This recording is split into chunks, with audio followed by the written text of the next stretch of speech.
Hi. Welcome to another episode of First Timers Movie Club, one of our spooky episodes for October. Yeah, hello, welcome, boo. Was that spooky? I'm so scared. You really startled me. Boo. Cool. Yeah, this is spooky. This is First Timers Movie Club. It's the podcast for movie lovers by movie makers. Indeed. And I'm Lola Loren. And I am Patrick Poe. And we're so excited to have you here listening today. Yeah, we are. And make sure you like, subscribe, rate, review, all those fun little buttons on the YouTubes, on the Apple Podcasts. There really isn't anything to do on Spotify, but thanks for subscribing on Spotify. We love you. We're glad you exist. Do all those things. Write us a review. We'll shout you out in here. And if you really love us, head on over to www.patreon.com/ixfilmproductions. That is the best way to support the show. And it has, I think, 9 exclusive episodes of this podcast on it you can listen to instantly. It does. It's got that. It's got some of our feature films. It does. It's got all sorts of stuff. Yeah. Exclusive content. That's where all the good content is. Yeah. Awesome. Should we introduce today's guest? I think so, because we're not alone today. We are not. Oh my God. Are there ghosts? I don't know, man. Ooh. Just one. Oh God. It's his voice. Who's our ghost today, Patrick? Today we are here with one of our best friends in the entire world. That is true. The man that we talk about probably on this podcast more than any other filmmaker. We mention him way too much. I think this episode of this podcast might be why this podcast exists. Oh wow! Was it's just to to have this guest ghost on. Just to force him to watch this movie. I think I've reverse engineered 20 episodes of a podcast, a whole campaign to get it best of KC, just so I could force him to sit down and watch this movie. That sounds I plausible. think that might be possible, but he's also a great filmmaker in his own right. He's an award-winning filmker. He's an amazing actor. You may have seen... We cast him in a lot of our stuff. We do cast because him. He's really good. You can see him in a lot of our stuff. He's also plays Sherlock in the Tady Brothers Sherlock Holmes series, which you can watch on YouTube. It's really awesome. He's in fact one of the Tady brothers. He is, actually. He's the one, the only, Sam Tady. Hey guys, how's it going? It's going great. Good. How are I'm so you? glad to have you here. Yeah, thanks for having me. I've been excited about this since you guys mentioned that you were going to do the podcast. So I want to say I went out of my way not to watch this movie, but if it weren't for this, I never would have seen this movie because I've just never had any interest in it. Well, let's introduce the movie today. Yeah. Today we're watching the classic film Ghostbusters, which I have seen. And I have seen. I have not.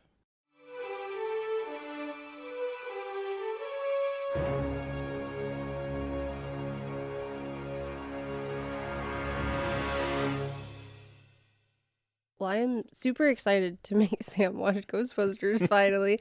But before that, do we have any housekeeping from last week? Yeah, we have to tell people about and thank them for whoever came to the KC Underground Film Festival. Yes, that we screened at last week. Yes, we did. We screened there. I guess it would be 2 weeks ago at this point, but Since the last episode. yeah.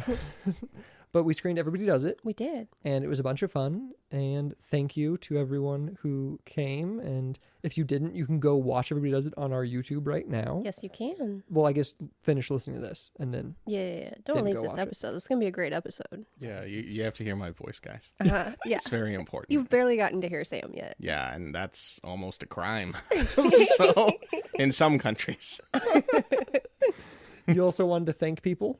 Yes, I wanted to thank everybody who voted for us for Best Podcast in Kansas City in the Pitches competition. Voting has closed. We don't know the results yet. We'll let you know as soon as we know, but thank you everyone so much for voting. I have no clue what the results are, and I have no clue when we know the results. Correct. There you go. Yeah. Isn't it like November or something? It's a surprisingly I don't know far what time out issue usually. it comes out. I bet it's got to be the next month's issue, but I think they let people know beforehand. Mm-hmm. In the whole terms and condition, there's a thing about emailing the winners. And I'm like, how do you know how to email them? Because everyone nominated is just random people. Yeah. You know what I mean? Like, how do you Yeah. find all those emails? Interesting. And they're like, if you don't respond to the email within so long, They pick a they different pick a different winner. That feels like a very bad system. Yeah. But so thank you to everyone who nominated us and voted, and we'll let you know if we ever know. Yeah. And then we do have a couple things to clear up from the last episode of our podcast. Uh-oh. One of the questions was, did Joseph Stefano do more after Psycho? Oh, yeah. The answer was not really. Okay. He did some TV movies. Yeah, and they say that he thinks that Psycho hurt his career and pigeonholed him into being Gotcha. just that character. Gotcha. So that's that. I've also seen a lot of posts recently on the Facebooks about people talking about how good Psycho 2 is. I saw that the other day too. After I listened to your guys' podcast, and then I saw someone being like, "Oh, the classic Psycho 2," and I was like, "This looks like hot garbage on like the cover. Like, what is this?" What? But I've seen 2 different people this week comment about it, and I saw people commenting on those posts being like, "Yeah, Psycho 2 actually really holds up. It's really good." What are their standards? Like, what are they going against? Like, I have no clue, but some people that I actually respect it's the in opinions color. of. Like, it's almost black and white. I can't abide black and white movies. Like, But yeah, the cover is terrible. You're not wrong. Do we need to do a Patreon exclusive episode for our patrons and do Psycho 2? We might have to. Apparently, it's great. I'm not willing to believe it's good enough for the main pod, but maybe for the people who pay us money, we'll give them the worst episode. I don't know what I'm saying. Yeah, that feels fair. Yeah. Okay, cool. that's what they get. The weirder episode. For supporting us, they get the stuff that might be okay or bad. Like, who knows? It's yours now. We talked about the Kubrick Smile. Yes. So I did Google some stuff. The first time Kubrick did the Kubrick Smile is Clockwork Orange in 1971. So way after Psycho. And on TV Tropes, which is a website. I don't know. Yeah. On TV Tropes website, like if you click onto the Kubrick Smile page, one of their examples is the Psycho image. That's weird. Okay. So I think it's the Psycho Smile. I mean, if it came first, then that's how time works. So, I mean, because it is distinctly the exact smile it's in. It's the same shot. Yeah. I mean, unless we're going off like Edison rules, then Edison has different rules on time? yeah, he does. Which is like, I invented this first. Regardless of when. Yeah. You're right. Doesn't matter who came up with it. I did it first. Wow, I guess Kubrick also was able to claim that same type of rules. There you go. Well, good for him. I think we should start doing that with our films. Be like, You don't? Yeah. Oh, I already do. I invented Sherlock Holmes. God, it's fucking genius. It's I know, really great, thank you, but incredible, not Sam. James Bond because that's a lot of legal issues there. If I start claiming credit for stuff there, so. Well, I invented Mickey Mouse, so. Hey, fucking yeah. Oh, that's not dangerous at all. Oh yeah, you don't think so? And I think that's worse than James Bond. But you go for it. I didn't invent Mickey Mouse, just to clarify. That was me. So to clarify something else, last episode Lolo did say "fuck Paramount," and totally I agree with whatever Lolo was saying. Unless they want to hire me or Lolo, then fuck Lolo. No, I didn't. Wow. I didn't mean current Paramount. I meant Paramount in the moment when they didn't want to fund Hitchcock's next movie. I don't know. I think Paramount's amazing. I do can't too. wait to work for them. Same. So, I feel the same way. Fuck Lolo. Yeah, I mean, I'm sorry, Lolo. Your opinions are just wrong, and I wish there was some way to change them. Well, you know what? We could just decide that never happened. Yeah, Because time works that's that true. way. That's Oh, true. Okay, I never said that. That's right. It's on. Sure. The soundbite exists. I would happily work for Today Paramount. Although we might switch to her side if we start watching Paramount Plus and watch Star Trek Discovery, then we might also hate Paramount. I haven't watched any of Star Trek. It's pretty terrible. Okay. Yep. All right. Sam, they made their art, and so we're proud of them. Yeah, but then they did Picard, which means they had good stories. They just chose to do bad first, which makes them wrong. Oof. Sam goes against the morals of our own podcast. That's fine.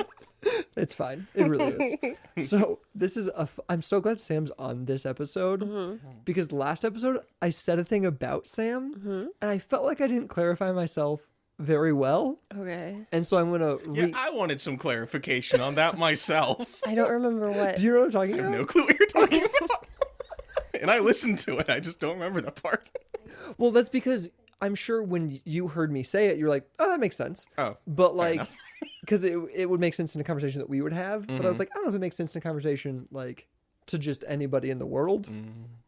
And so this is fun because now I also have Sam to tell his point. It's perfect. So last episode, we were discussing directors as either visual directors or actors directors. Yes. And we just kind of said Sam is a visual director and doesn't care about the acting. Oh. It was a thing that was kind of like okay. tossed out there. But I also said I'm more of a visual director and you're more of an actor's director, Patrick. We were talking about And what I really meant isn't that like Sam does care very much about his actors. Sam's a great director. Yeah. But I do, and we've talked that like the process that an actor takes to get to showing what you need to see, you don't give a fuck about too much, really. Well, it's I think that leans more towards a theater thing where the director's there until the show goes, and then it's really just up to the actor to make it work.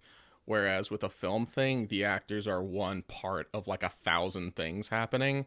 So I bring actors on and just trust that they know what they're doing because I saw their audition, it worked. Let's do that. I need to look at all the things that I have control of right now. And I'm just trusting you to like be good at your job, and then I'm trying to be good at my job.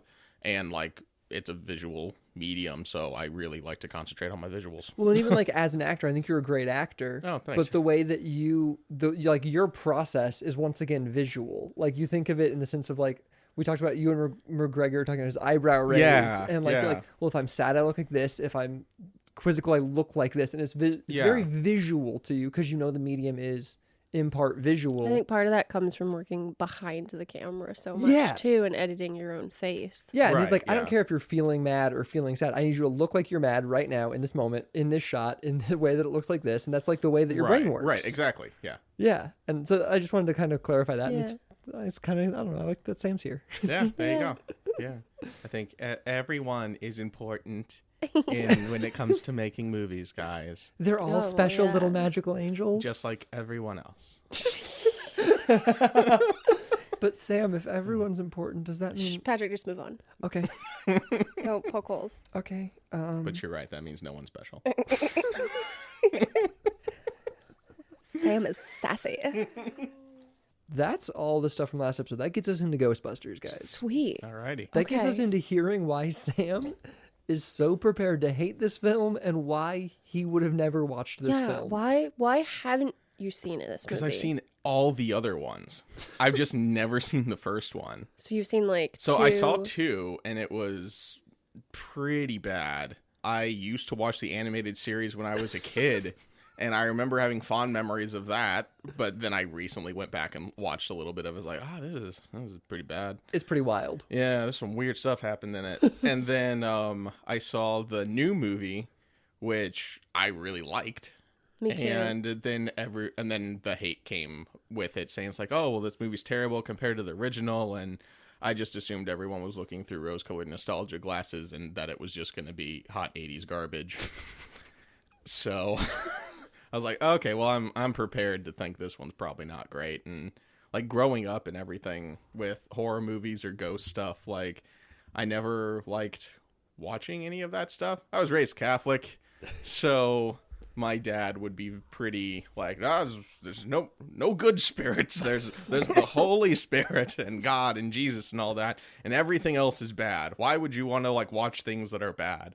And I was like, you're right. I don't know why I would want to watch things that are bad. So I just never did. I like hated hearing the word ghost for the longest time when I was younger. But aren't you into like I know you kind of like knowing the plot of horror movies. Yeah. Do you not watch horror movies that have like ghosts or supernatural shit, like Paranormal Activity? I've seen the third and the fourth one of that one. I've never seen the first or the second. That boggles my mind. Yeah, I don't like ghosts and stuff now. It's fine. It's just a movie or whatever, and I have to explain to my kids how it's made because like my stepson will get up in the middle of the night and be like, "Hey, is it real?" And then I have to explain how they made it to him to tell him that it's not real. It's kind of cool that like we do make movies and that you have that ability to just be like, no, it's movie making, like what I do. Yeah, like he's been on set. Like, yeah, so I can explain that to him and then go some like, this is probably just woo-woo stuff or whatever. But there's still like that back of my head Catholic thing where it's like, well, what about like demons? I'm like, well, let's not talk about those. Because like there's still part of me where I'm just like, it's either completely nothing or it's the worst thing on earth. There's no like in between. So I'm like, well, I don't know about that. I don't know if that's worth the risk. It's like The Right with Anthony Hopkins isn't a movie. I loved that movie. Actually. Oh yeah, I really liked that. It's a cool film. It's terrifying and it was pretty good. I didn't think it was that scary. You're not worried about the ghosts? Or no, the demons? No. Well, because like and Satan. Well, it was Baal actually. It wasn't Satan. Okay. And he's one that like in the Bible Jesus comes up across a couple of times, and he's like, and he seems like he's not difficult to beat. If you're Jesus, if you're Jesus, and or a priest who was like pretty iffy on his faith, that like the demon talked himself into getting beat. Like he was like, I'm taunting you and whatever, and like through his taunting, he's like, oh wait, well, I guess I can if I reverse engineer that in my head, then if you're real, then that means God's real, and now I have God powers. He's like, oh shit, fuck. So like I like watching stories about like the everyday man being able to outwit like a trickster kind of thing. Yeah. And that's very much what that movie is.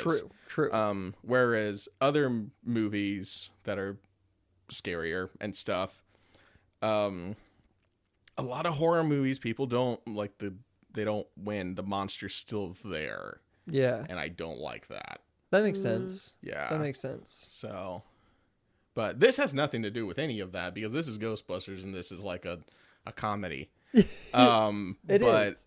Just because of association, I always just lumped those things together as a kid. Yeah. And which is why you have no like nostalgia for the Ghostbusters franchise. Yeah. And for some reason, like live action movies were scarier than animated stuff. So like when I was watching the animated thing, I didn't like think anything of it. Live action, like honestly, so this movie I have I don't have that kid nostalgia for it. Mm-hmm. I have like a grown up love for this film. Yeah. Because as a kid, this movie scared the pants off me. Like, I couldn't do it. I couldn't handle it. Because I agree. Animated stuff is not as scary as live action stuff. This is very scary live action stuff. To child Patrick. Mm-hmm. But I was a pussy. Can you say pussy? I said it. I mean, I was when I was a kid. So, yeah. Well, yeah, but like, I don't know if it's a PC term. But oh, I mean, I was a wuss. Yeah. Well, I mean, if you think that it's a negative thing, then maybe you shouldn't say it. But you were a pair of balls, real weak and sensitive. There you go. There you go. I was a ball sack as a child. Just dangling around, very sensitive, very easy to injure. Very susceptible to temperature changes. How far are you going to go with this one? Because I'm enjoying it. Oh, that was as far as I think. Okay. I didn't have another good joke. I'm sorry. Slightly uneven. Oh, that's just me. Oh, no. I mean, I didn't see this movie until probably my mid to late teens. So I didn't see it as a child at all. I didn't see it until I was seeing it with a little bit of a filmmaker perspective, I feel like. You had to see it as a smart person to be like, oh, this is a smart movie. Well, There you go. I still wouldn't consider myself a smart person, but like I saw it as not a child. Okay. That makes sense. Yeah.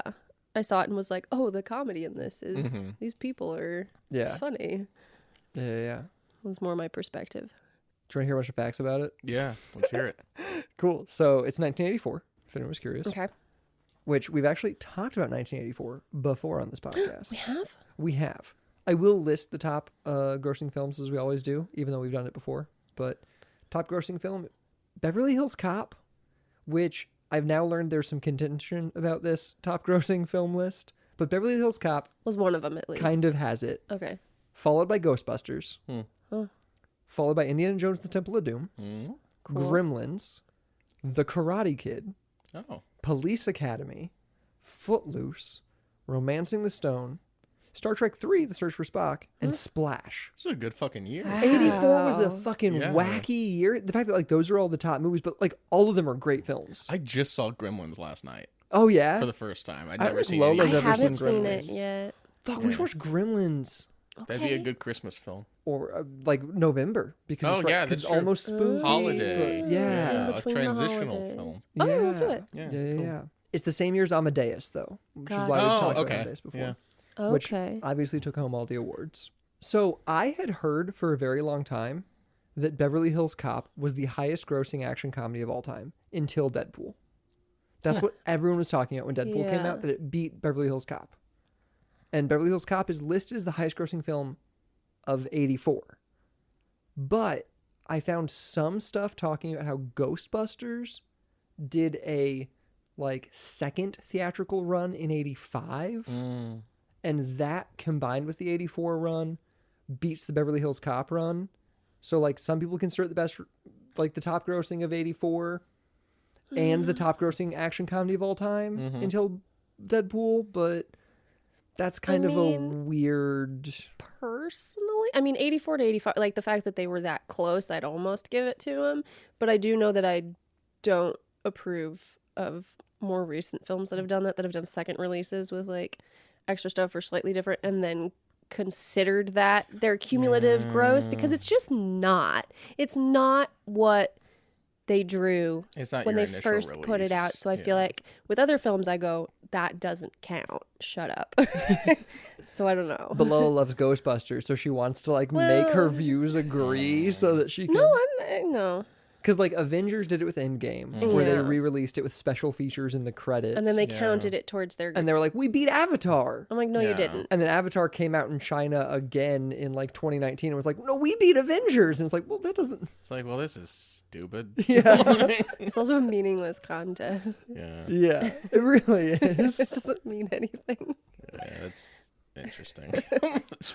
It's a game that doesn't mean anything, and I want to win it. There you go. As most games are. So, Yeah, that's all professional sports. pretty much, yeah. It was the first time in 5 years that the top grossing film did not involve either George Lucas or Steven Spielberg, though. Whoa. That is surprising. Yeah. It's also just kind of crazy that they held the top films for 5 years. Yeah. I guess Well, I mean, that's the peak of all Star Wars and And early. Indiana Johnson. Yeah. Jaws? Jaws was 77, And 76. so was Star Wars 1. We're both 77, weren't Yeah, they? but that's not 5 years, is it? Because it would be 78, 79, So it would have been. 80, okay. 81, 82, 83. Was Close Encounters then? Maybe. Would have I been didn't look within into that those range? top 5. Yeah. I should have looked into those Yeah. those last 5 years just to know. I'm going to say Close Encounters. Okay. Okay, great. I'm Is pretty one of them. confident on it. Is one of them. I Yeah. know, it's going to be then Return of the Raiders. Jedi, Raiders, Empire. Empire. So we're at 4. Yeah. So we've almost Yeah. figured it out. Yeah. There's that one elusive, probably super famous Spielberg film. That's right there. I think we're geniuses. I'm still proud of us. Yep. Okay. 4 out of 5. That's an A. Or maybe it's a B. I don't know. I can't do math. That's why we make movies. Because I can't do math. Yep. Ghostbusters was nominated for 2 Oscars. Visual effects and something else. Visual effects for to nominate Richard Edlund, John Bruno, Mark Vargo, and Chuck Gasper, and Best Original Song Ah, there you for go. Ghostbusters by Ray Parker Jr. That's right. Which that played at every roller rink for decades. I think it still does. Are there still roller rinks for it to play in? There's one. There's one, I think, on Shawnee Mission Yeah, Parkway. it's still Is there. it still there? Yeah. Yeah, Oh, I there, wanna there go. may be one on, I want to say State Avenue. If that Shawnee Mission Parkway was there, so Let's let's go Yeah, roller skate. World. Okay. Yeah. It seems, just because I know when I was a child, there were only other children there. It seems as an adult it'd be a very weird place to go as an Well, adult. I remember the last time I went, and only time, was in, I think I was in high school. I might have just graduated high school. And I went with a group of friends. And it was weird. Because, you would think it'd be just kids. But, it turns out kids have parents. So there's a lot of adults who, actually know how to roller skate from back in the day that are mostly doing it, and then the kids just kind of effing around and not doing much and molesting the women we were with. It was very, very weird. Oh, wow. Cool. Yeah, I know. I think though, like with current, like the surge of nostalgia, I'm giving away $1 million idea right here. I think you need like roller rinks for adults that serve alcohol and like my alcoholic God. slushies and like all that kind Do of you shit. have to sign a waiver to get in though? Because you're giving them skates and alcohol. Sure, I don't care. I think people It would sounds like a blast. people would fucking go though. That would be incredible. Well, I mean, what's it called? Main event is a big thing, so I'm sure that would make $1 That's what I'm billion. saying. This is this is $1 billion idea. I'm a fucking genius. There you go. Right, let's do it. This is our Thank new God I came up with it first. Edison. Oh no. Ghostbusters was also up for Best Motion Picture or Comedy or Musical at the Golden Globes. So, like, this movie was pretty well received, Yeah. Sam Tady. I mean, that's what literally everyone says, and that's why I have my doubts. I do feel like you have to go in with like an 80s mindset and expectations. Yeah. Because it is like fun. It also is like wacky. I agree with all of that. Mhm. Well, because, like, yeah. Like I like it a lot, but like it's a weird 80s movie. Yeah. It's a product of its time, I imagine. Yeah. Yeah.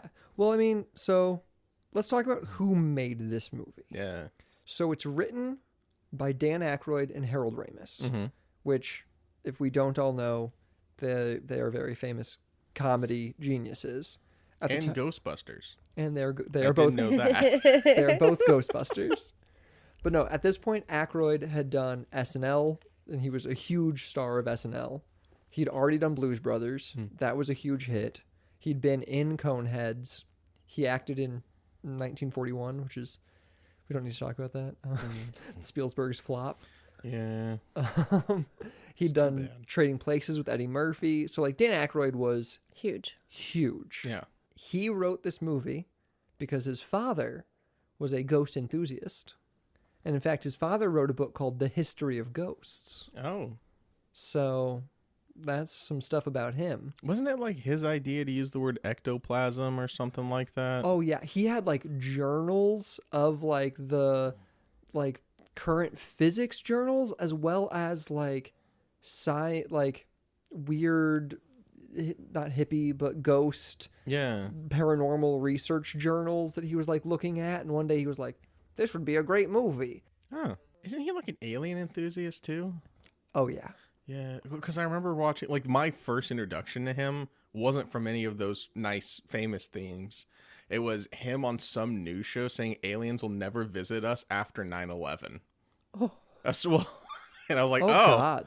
okay. So that was the first time I ever heard of him. We're like, oh, he's the guy that thinks aliens hate the world because of 9/11. On the special That's weird. features to Ghostbusters, he's talking about like how great it is that Ghostbusters has lived as long as it has, because this is like years later he's Yeah. talking. And he's got kids at this point and all this, and he's like, yeah, and like now I can show my kids it, and when they watch it they're like, well yeah, but they're like, there aren't ghosts, right? And then I have to be like, no, there are. And you're like, oh, God damn. Like, and he's like, and then I sat my kids down and I explained ghosts to them. And you're like, oh, this is So weird. it was a very different Interesting. conversation than Sam has had with his stepson of explaining how it's just a movie How and here's how you do it. Everything's Instead, made he up. was like, no, the movie's real. He must be a difficult father to have. Oh, Lord. He's a strange one. But so it does, like, he wanted to make a movie that was kind of like an old style, like, ghost comedy, which was apparently kind of a thing. Oh. Yeah. Because Abbott and Costello did a movie called Hold That Ghost. The Bowery Boys did a movie called Ghost Chasers. And Bob Hope was in Ghost Breakers, Oh. where he answered a phone and was like, hello, Ghost Breakers, this is Bob Hope. Like, Oh, shit. Okay. yeah. So, like, it's kind of a style of film. So Interesting. this was kind of a tribute to a older, like, Yeah. what decade would that have been? The 40s? Am I just making 30s? that up? 30s? I don't know. Okay. But okay, so I this, just assume all movies are remakes of things that people watched in the 30s. well, you know, you're probably wrong. You're probably right most of the time. Yeah. So I think it's a safe bet. Yeah. Yeah. okay. So that's what he'd done. And So that's what this he was movie, doing. everybody's so nostalgic about, was just him being nostalgic for Kinda. older movies. And wanting to get the truth out there, apparently. About ghosts. Yes. So, Okay. he's like, the truth is out there. It's real. And then they brought on Harold Ramis to kind of help with the script, which Harold Ramis at the time, he'd already done SCTV up in Canada. He'd wrote Meatballs, which I don't know if you guys know Meatballs. It's a pretty famous comedy of that time with Bill Murray as the lead, directed by Ivan Reitman, who directed Ghostbusters, and we'll get to him. Yeah. But he'd written Caddyshack and directed it, I'm pretty sure. Yeah, he directed Caddyshack. Yeah. He wrote Stripes, which is his acting debut, which Stripes was also directed by Ivan Reitman, who directed Ghostbusters. And then he had directed Caddyshack and National Lampoon's Vacation. Oh, really? Yeah. Wow. So, like, I'm obsessed with Harold Ramis. Yeah. Like, honestly, he's, like, one of my, like, icon guys. Like, Nice. I love and He's look really up to talented. Harold Ramis. And, like, He's I very want to funny. be like him. That's the goal. Like, it's to be like Harold Nice. Ramis. I mean, comedic writer, actor, director of great acclaim. Yeah. He's There you go. That's literally the goal for me. Nice. Is to be Harold Ramis. Cool. And he's weird, he's funny, he's quirky, he's tall, he's awkward looking. Like I fit There all you of go. them. Perfect. You're well on your way. You're a little too handsome, but God, I love Sam. Man, he's going to have you on every episode now. He's going to... We're getting rid of what I'm Lolo. campaigning for.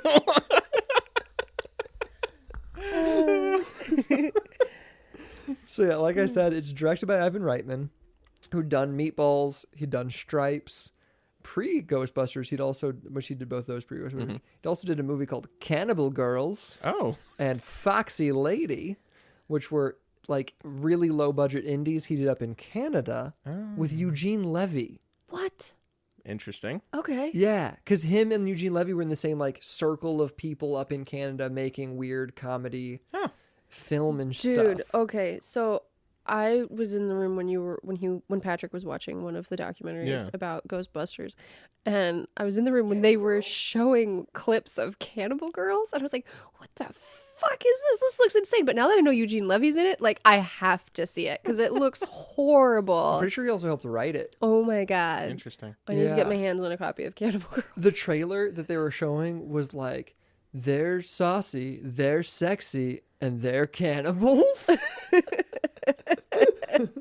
Awesome. That's It looks certainly a way to sell a movie, I guess. gross.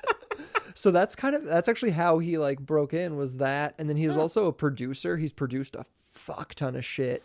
He produced Ivan Animal Reitman? House. Yeah, Mm. Ivan Okay. Reitman. He produced Animal House. He produced Heavy Metal, which I don't know if you guys know. Yeah, uh-huh. Yeah, it's a cult hit. I've Yeah. never seen, but I've seen parts of it. okay. Yeah. You're like, it's weird. It's 80s. Yeah, it's strange. It's very boobalicious. That makes sense. Yep. Yeah. Yeah. Post Ghostbusters, he's produced even more. That's kind of like he's directed some stuff that you'll recognize if you go through his like directing history, but stuff he's produced post Ghostbusters, you're gonna recognize more because he did things like Space Jam. He produced Up in the Air, the Oscar-winning picture, directed by his son. He produced Old School. Mm-hmm. He also, just to tie it back to Hitchcock, he produced the Hitchcock movie with Alfred Hitchcock. With Anthony Hopkins as Hitchcock. Oh, really? Oh. Yeah. That's interesting. Yeah, so that kind of ties to the last episode. Okay. Look how that kind of ties itself together. Cohesion. Yeah. He'd also go on to direct Twins, Oh, Kindergarten Cop, Ghostbusters 2. I love Kindergarten Cop. I know, Kindergarten Cop's so good. I've never seen that one. Oh, you'd I love forced it. Lola to watch it somewhat Yeah. recently. It's like, honestly, one of my fave Arnold movies. Really? Yeah. Yeah, we should It's watch it. really funny. It's better than Jingle All the Way. That's another one of my top movies. It's a good one. I think it might. I think it is. Yeah? Yeah. Yeah. I will say, if you like Jingle All the Way, whether or not you think Kindergarten Cop is better or worse, Yeah. you will love Kindergarten Cop. Cool. Yeah. Cool. I think it was like, maybe one Definitely or 2 same years audience. ago. I made her watch Kindergarten Cop. It's Nice. excellent. I also made her watch Jingle All the Way about 1 or It's 2 years also ago. excellent. Jingle All the Way is awesome. It is. That is facts. And then what I thought was funny, because like Ivan Reitman in my head is like he's like an older director. He did stuff in the 80s. And, like he did all those classic movies that you're like, oh, that was 80s and 90s. But he also directed No Strings Attached with Really? Ashton Kutcher Oh, and Natalie Portman. Oh, wow. Yeah. So Well, that's fairly recent, like within 15 years or Yeah, something it's like like that. within our Yeah. lifetime of movies that came out in our world, Yeah. you know. Yeah. So yeah, that was just That was a interesting funny to see. movie too. And yeah, Cool. he's just like he's a comedic like icon of comedic Nice. directing. So that's who directed this. It stars, as you know, Dan Aykroyd, Mm-hmm. Harold Ramis. Yeah. They wrote themselves in the movie. Genius. Obviously. As That's they what you should. do. That's what you're supposed to do when you write screenplays. That's how I write them. That's how I do them. Otherwise, why are you writing? Yeah, shoot. It's also got Bill Murray in it, Yeah. which he was height of his career at the time Mhm. because we've kind of mentioned all the shit he'd already done. Which It was post Groundhog Day too, wasn't it? Or was that right after? No, That was that's after? later. Oh, okay. That's later because that's directed by Harold, and that's when they broke up. Oh yeah. Okay, never mind. There's I'll a shut whole up. sad thing about Yeah. Okay. that. Carry on. Yeah, Harold Ramis directed Groundhog Day. Bill Murray was in it, and then it kind of ended their friendship. Oh, that sucks. Yeah, and That's then right. they reconvened before Harold died, like just barely apparently. But there was like a long time where they wouldn't talk to each other, Shit. and apparently Harold was very sad about it. His daughter talked about it in a documentary. It was a very sad thing. But also that was in the future. Thanks, Lolo. Sorry. It also has this movie has Sigourney Weaver in it. Yeah, I saw that in the Post cast. Alien Sigourney Weaver. Interesting. Yep. Yeah. Like at this point she was like also a big serious dramatic actress, Yeah. and they somehow got Sigourney Weaver to be in this weird fucking Well, There from you the go. one thing you were listening to, sorry to be like stealing trivia you were No, researching. go for it. I loved it though because it sounds like she was really into it Yeah. and Oh, yeah. very cool. excited to do a comedy and suggesting ideas in the audition room and just like being very strange. And I was just very pleased to hear that. Yeah, I think we should definitely talk about her audition. We'll talk about her more after because I After. realize I Okay. can't talk about her Cool. audition until he's seen the movie. Yeah. Cool. It also has Rick Moranis in it. Mm-hmm. Just to talk about how like there's so many Who I like love. everyone in this movie is kind of like an icon in their own way, and like or has like they're just huge because yeah he was pretty new when he did this. He'd only done SCTV and Strange Brew, Oh wow. and Strange Brew was not a big movie No. because Sam doesn't know what Strange Brew is. Oh, No. It's Creepa's favorite movie. really? It is. I mean, I can't judge. I don't know what it is. It is a very strange comedy with Rick Moranis, and is it John Candy? No. It's Tommy Boy? No. Is it? Who's the fat guy in it? Oh, maybe I it don't is. know. Maybe I'm wrong. I you thought it give was me- John Candy. I'm ready to be right. Maybe I'm wrong. I'm sorry. I don't know. It's taking a I very long don't time know to look this up, but I things. feel very right. Okay. Top Build is not. See if my internet's faster. Oh my god. It's not John Candy. It's Dave Thomas. Oh, well, okay, never It's mind. Doug McKenzie. Wait, Dave Thomas plays Doug McKenzie. Whoa. Yeah, it's Dave Thomas. So it's not anybody famous? No, Well, there I you mean, go. I don't know Dave Thomas. That doesn't mean he's Well, not. okay, you're right. But it's not like a big name like I thought it was. No. That breaks my brain. You're right. Holy shit. This movie's just There you getting go. more and more exciting as you learn more about it. Yeah. Gotta watch Strange Brew, man. It's weird. It's very weird. Okay. It's all Canadian humor.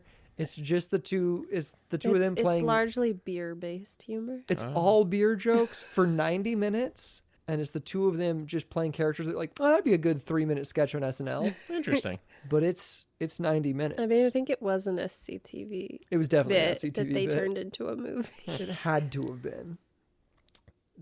We also have Annie Potts, who Annie Potts isn't super famous, but she is the voice of Bo Peep in Toy Story. Oh. And she's now Mima and Young Sheldon, and like she's worked forever, Nice. pre Ghostbusters and post. Gotcha. But like, so I felt like we needed to call it Annie Potts, and Ernie Hudson plays the fourth Ghostbuster, and there's a bunch of weird trivia We're gonna about talk that about that later.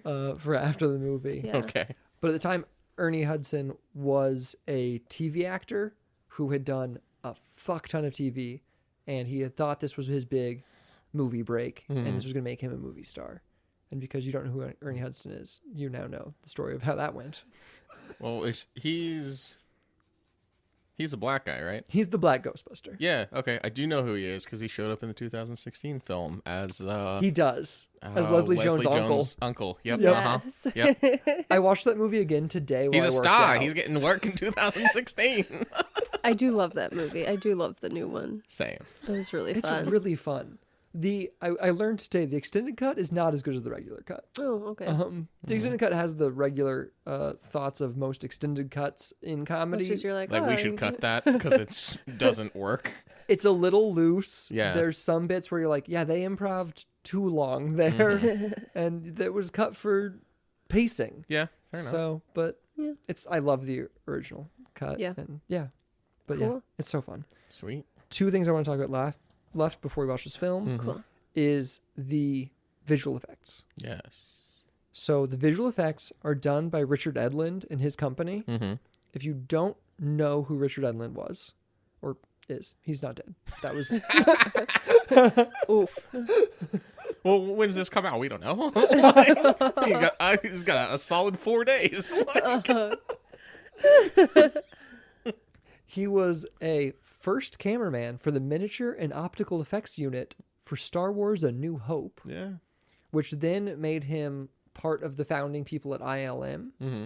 And he was actually one of the head visual effects people at ILM. So I just want to, because not everybody, ILM is Industrial Light and Magic, which is the special effects company that was kind of founded out of the people who created the effects for Star Wars. Yeah, that's it. Interesting. George Yep. Lucas owned ILM. Yes, it's They George made all the good Lucas's effects. special effects company Yeah. that was birthed in the 70s. So he was a visual effects artist at ILM. He was there for Empire Strikes Back. He worked on Raiders. Nice. He was the visual effects guy for Poltergeist as well as Return of the Jedi. So he's a big fucking guy in visual effects. Yeah. Spielberg produced Poltergeist within that 5-year He period. did. Is that the missing one? It might be. I'll Google it later. I'll Google it during the movie to find out, so we can find out. No, you have to watch the movie during Somebody the else movie. Google it. Okay. Somebody else Google it Yeah. and figure that out. Yeah. I'll tell you at the end. Cool. So obviously when they went to make Ghostbusters and they have all these crazy weird effects and shit in this movie, the house you turn to is ILM Yeah. to get to do it. Well, ILM couldn't do it because they were currently working on Temple of Doom. Oh, well, yeah. So they're like, sucks, can't do it. But it turned out that Richard Edlund and a handful of other people at ILM were starting to get kind of annoyed with ILM, and the way Richard puts it is how corporate ILM had become. Mm-hmm. He didn't like that. He wanted to go kind of do his own shit. So Ivan Reitman convinced Columbia Pictures, who made Ghostbusters, Mm-hmm. to give Richard Edlund $5 million to start his own visual effects company. Really? Yeah, which they did. That's cool. Whoa. So Edlund left ILM, and he knew who else was upset, and everyone loved Richard Edlund because he was Yeah. one of their head guys. He was able to just cherry pick his favorite artists out of ILM, and he just took all the best people from ILM Shit. That's and awesome. started his own studio because of Ghostbusters. Nice. Baller. Yeah. I also learned that he was the original owner. He was one of 2 original owners of the patent and one of the original inventors of the Pig Nose amp, which it means nothing to most people except for weird music guys. Huh. It's just a small portable amp. Oh. I have no clue. He invented it before he was working for Star Wars Oh, okay. Wow. Well, because he there was you just go. inventing amps. Cool. There you go. Good for him. Like you do. Yeah. His company, post in creating his own company for Ghostbusters, was the company that did Ghost, they did Die Hard, they did Masters of the Universe, they did Fright Night, they did Big Trouble in Little China. Wow. So they, Okay, yeah. He didn't do bad for himself. no, Yeah. this company does okay. Yeah. It still exists and everything? It seems like it. Nice. Yeah. Oh, it seems cool. like he isn't What's it working called? anymore. I'm not certain. Mm-hmm. They said it once in the one documentary I was watching, and they said it so quick. It's like, it might be like BAM, or it's something it's a very simple Yeah. syllable. But Oh, I'd be curious about that. I Cool. tried to look in his IMDb bio. His bio is the shortest thing ever. It's like Richard Edlund worked on movies. Currently it might- alive. yeah. as of typing. Yeah, I was like, who made this IMDb? Like, what the heck? There's no info. And then his trivia is like, he worked for ILM, then he didn't. Ghostbusters. And I was like, oh, Great. glad that Short, exists. sweet, to the point, and still more accomplishment than what I have done. So there you go. Oh yeah, Pig Nose Amp. And I was like, what the fuck? Yeah, there you go. Shit. Why Okay. is that findable? But I can't figure out what his company's called. That's very strange. Yeah. Cool. So that is something I wanted to like say though, is that like the effects for this movie, and something I think you have to remember going into this film to like put it into perspective, and like the visuals of all of it is like, yes, like Return has happened and like the first Indiana Jones has happened, but we are still in pre-digital effects. Yeah. So everything is an optical effect. Everything had to have been some sort of either filmed element or hand animated element. Okay. So and then or it has to be a practical, actual, physical thing that happened on set, Yeah. which I think is part of the magic of this film, and part of what's missing from a lot of like movies nowadays is the fact that everything is a digital effect, Right. and we don't have these beautiful optical effects that we used to have. So they didn't just hire the real ghosts that Aykroyd's father had written about? They did. Ghosts, they did. Ghosts are Oh, okay. 100% real. And for Slimer, they just got the ghost of John just got- Belushi. Pre-death. Cool. Well, so that was something we were talking about in the trivia, is that Belushi had just died, Oh, post-death. and it is post-death. Probably He was him then. He's supposed to be a Ghostbuster. Oh. And so as a tribute to him, Dan Aykroyd wrote Slimer in. Oh. And so that's why he exists and why He's he supposed to acts be and modeled looks. after Belushi. He's supposed to be a Belushi-esque character, and he's Nice. supposed to, like, resemble the character he plays in Animal House. Okay. So that's pre-trivia. We don't usually do that, but There you go. it Cool. seemed appropriate. Yeah. So then we'll talk about the legacy of the film, and then we'll get to watching this damn movie. There you go. Obviously, it was quite the success. It was kind of seen as the second big merchandising like film success post Star Wars, Yeah. which kind of proved to studios that Star Wars wasn't a fluke and that there was a market for making a film and then making the toys and then making the lunchbox and like all of that was kind of because of. So did Ghostbusters ruin how movies are made? No. It's extremely Star Wars possible. gave them the idea, and then Ghostbusters proved it No. worked. If we can tribute successes out of order, we can contribute failures out of order. It was Ghostbusters, not Star Wars, that wrote it. Okay. All right. You just love Star Wars so much you Fine, can't fine, say Star fine. Wars did it. I love the first 6. We don't have to go into it. That's a yeah, whole different that's podcast that. I could complain for hours about the trash that is the new ones, that I except like. Solo or Rogue One. Yeah, which I Your didn't like opinions as are much. so weird. All right. But they're valid, and I'm glad that you like the movies you like. Oh, there you go. That was kind. I try not to yuck people's yum on this. It's That's good. I try to be supportive and like just see the beauty of filmmaking rather than judging it as good or bad. I remember you mentioned that before. Yeah. I say it a lot. Yeah. I wonder what that meant. That's cool. Good for you. I'm glad y'all are positive and stuff. That's nice. We'll see how it goes after we watch Ghostbusters. Yeah, fair enough. A lot of people track this movie as kicking off the modern sci-fi horror genre, like the sci-fi horror comedy genre, which like can be tracked to Men in Black, The Watch, the R.I.P.D., Yeah. as well as our film Zoink. There That's you go. True. Like Zoink really does like pull a lot from Ghostbusters, yeah. Oh. in my opinion, Well, then I'll be looking stylistically Okay. and like in some of the like moments. I think it pulls from Ghostbusters. I haven't seen Ghostbusters in a while, so Well, you're about to see Ghostbusters. I'll think about that too.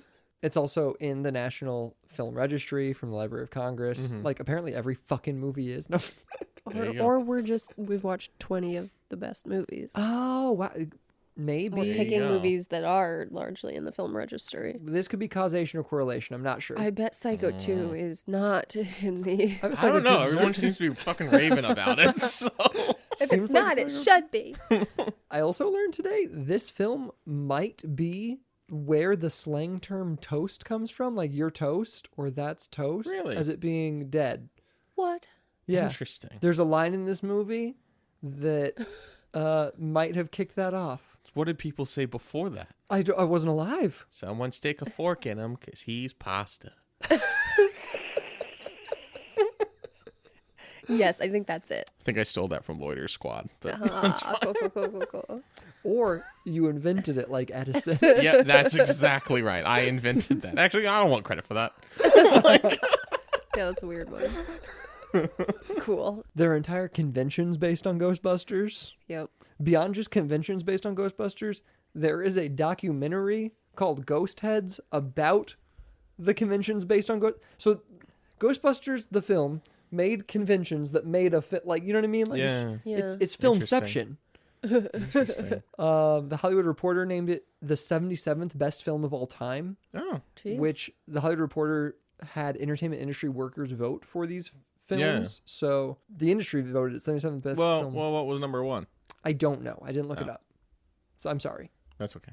I actually had that thought while I was writing this. I was like, I wonder if I should check the others. I bet Sam will yell at me. I did. Empire's readers voted it the 68th greatest film of all time Yeah. out of their list of 100. So they liked it a little better. True. There you go. Or there were just some other movies they didn't like. Or didn't see. True. In 2014, the Rolling Stone had readers vote for the greatest films of the 80s. Ghostbusters came in 9th place. Oh, wow.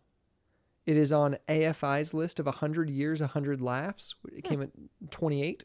Oh, It was one of the Wow. 100 best comedies in that century. there you go. In 2015, the Writers Guild of America did a list of 101 funniest screenplays. Mm-hmm. They voted this number 14. Wow. Interesting. Okay. Obviously, there's the direct sequel. Yeah. There's the female remake. After Ghostbusters, there was a bunch of cartoon. There's actually 2 cartoon series, I think. There's Really? Yeah, there's like one, and then there's like a sequel cartoon series. Oh. One's called like The Real Ghostbusters, and one's called like Extreme Ghostbusters. The 90s. There are video games. There are comic books. There's the new Ghostbusters Afterlife coming soon, Yeah. which is directed by Jason Reitman, Ivan's son. Oh. So that's- there you go. yeah. Interesting. It created a high C drink, Ectoblast or whatever, for a very long time. We all make mistakes. Apparently, it's delicious. Interesting. It like it came out in like 85, I think, or Yeah. 84 when the movie came out, and it stayed around for a long time, and then Oh, it they came did. back a couple times. So like, they fucked with this flavor for a while. There you go. I don't trust things that aren't brown or Like your Coca-Cola. yep. If it can't clean a penny, I don't trust it. Oh, If it God. can't clean out your sink. rust. and or the lining of your stomach, it's not worth drinking. This is Columbia Pictures' highest grossing film ever. Oh. This is the best movie Columbia ever made. Okay. This is their pinnacle right here. Interesting. Wow. Adjusted for inflation, it may be the 32nd highest grossing film of all time, Really? according to one list I saw. But like all those adjusted for inflation and all those like It's how a hard, weird thing. Yeah, it's some sketchy math. Yeah, it is. It's It made a lot of money. Yeah. yeah, it's on the list Twas of successful. 1001 movies to see before you die. Cool. So like it's a movie you should see apparently, Sam. Well, I'm seeing it now. I So, know. There It's we happening. Yeah, that's all I've got. Cool. I do have a Ghostbusters themed snack prepared for us. go. Aw. Yeah, I'm excited. This was actually the part that I was most excited about. I can't wait to hear shit from Soli for the fact that I made you stuff, and because I actually kind of went all out for today. Aw. I feel so nice. It's really because I love Ghostbusters, but Sam can believe it's about him. That's okay. I just need praise. Even false praise is okay. Sam, you're wonderful, and Patrick has prepared all these things just for you, Thanks. unrelated to Ghostbusters, That's awesome. even though they're all about Ghostbusters. There you go. All right, so we've got a snack, Mm-hmm. we've got a treat, small little treat, Cool. and we have 2 drinks actually. Oh. Yeah. So the treat is kind of strange, and only diehard fans I think will be like, "Oh, that's really funny," because if you're not diehard, you're thinking marshmallows, which Sam will understand later. But if you Or are already does. as crazy as I am, Mm-hmm. you're thinking Twinkie. and Sam will get the Twinkie Okay. later. So we have Twinkies. Okay. Cool. Sweet. I get it. We also, I'm glad you get it. I just I wanted to love you. mention that. And I do have, hopefully, I have a gluten-free Twinkie coming from. You are so The neighbors sweet. for you. Yeah, Oh. they reached out, but we were recording. Oh, good. Cool. Good. Because she can't eat a Twinkie. Right. Yeah. Because of the gluten. The gluten's the trying to kill glutens. me. And then I also made 2 drinks. Oh, So there's Slimer Punch, nice.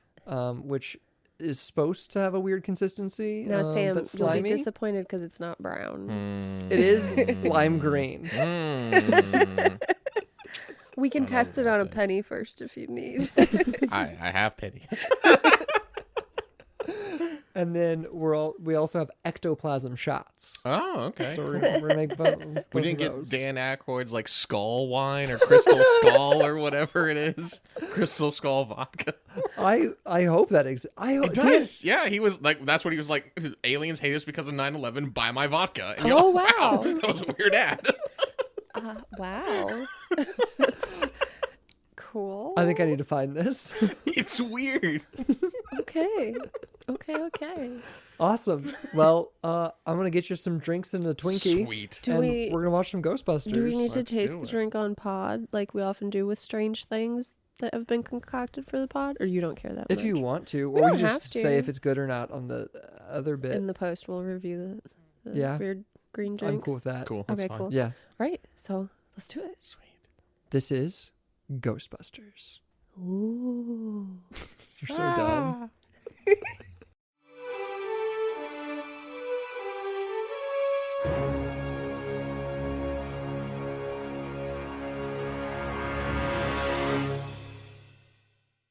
You've now seen Ghostbusters. I have.